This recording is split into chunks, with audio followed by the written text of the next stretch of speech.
नमस्ते. माझ्या यूट्यूब चॅनलमध्ये तुमचं सर्वांचं स्वागत आहे.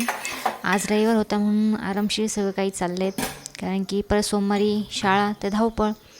आज उशिरा उठलो होतो, त्याच्यामुळं चहा चपातीचेच नाश्ते चालले, कारण की आम्हाला पोहे याच्यापेक्षा चहा चपाती खूप आवडते आणि माझ्या मुलांना तो खूपच आवडते. रात्रीच्या चपात्या जर तूप लावून मस्त अशा कडक जर केलेत ना, खूप छान लागतात चहासोबत. तर आम्हाला डेली हेच आवडतं. तर चपात्या जेव्हा पण असल्या किंवा नसो, आमच्या चहा चपातीचा हा नाश्ता असतोच आणि माझ्या मुलांना तर खासच खूप आवडतं ते. आणि त्याच्यामुळे मी रात्रीच्या चपात्या उरलेल्या होत्या, तर मुलांना त्याच तूप लावून गरम करून देत होते. आणि मस्त असं दोन्ही बाजूनी सर्वीकडून असं तूप जर लावलं, चपाती इतकी छान आणि क्रिस्पी होते आणि खायला पण खूप टेस्ट देते. खाली टोस्टपेक्षा तर ही खूपच छान आहे आणि हेल्दी पण आहे. असं काही नाही की आपण हे पोहे वेगळेच डेली खाल्लं पाहिजे, कारण की पोहे पण खाऊन कंटाळाच येतो. आणि हे छान आहे की आपण तूप आपलं, आता गावठी तर तूप नाही आहे, पण मी हे साधंच तूप लावते, पण गावठी तूप जर असलं तर खूपच फायदा. तर आता हे मस्त मी आता तूप लावून चपात्या गरम केल्या आहे. आता हे बघा, 2 चपात्या आहे आणि मी एकच टायमाला दोन्ही चपात्या सारखं गरम करते. आणि मुलांचं देऊन झाल्यानंतर माझ्या मिस्टरांना तब्येत ठीक नव्हती मिस्टरांची, त्याच्यामुळे म्हटले वेलदोडे टाकून चहा मस्त गरम करावेत.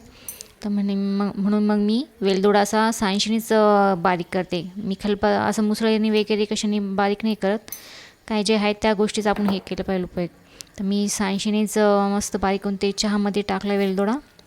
आता ही चहा मस्त उकळतो आहे आणि उकळून झाल्यानंतर आता आमच्या दोघांसाठी हा चहा आहेत, कारण की मुलांचं देऊन चालला आहेत आणि त्यांना चहा चपाती खायचं होतं, त्याच्यामुळे मी काही त्याच्यात वेलदोडे एवढं टाकलं नव्हतं. आणि हे आमच्यासाठी वेलदोडा टाकून आम्हाला चहाच प्यायचा होता, म्हणून मी खास मस्त वेलदोडा टाकून चहा उकळवते. आणि सकाळीचं नाश्त्याची जी धावपळ असते, त्याच्यामुळे हे बघा किती गॅसावर तो पसारा तर होतोच. आता चहा मस्त गरम झाला आहे आणि चहा आहे बघा चांगला उकळला का त्याची टेस्ट पण छान लागते. तर हे माझी भांडी आहेत, अजून माझी भांडी लावायची बाकी, कारण की रात्री खूप कंटाळा आला आणि उशीर पण झाला होता, त्याच्यामुळे मी भांडी काही मांडणीला लावली नाही. सहसा करून काही भांडी मी पाटीतच ठेवते, कारण की खूप भांडी असल्यामुळे ते मांडणीला एवढी बसत नाही.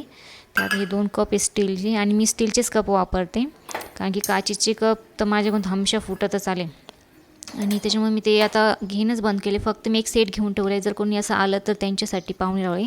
आणि हे आमचं डेली चहा वगैरे आम्हाला घ्यायचं असलं, आम्ही अशा स्टीलच्या कपामध्येच घेतो. आता हा माझा चहा तयार आहे.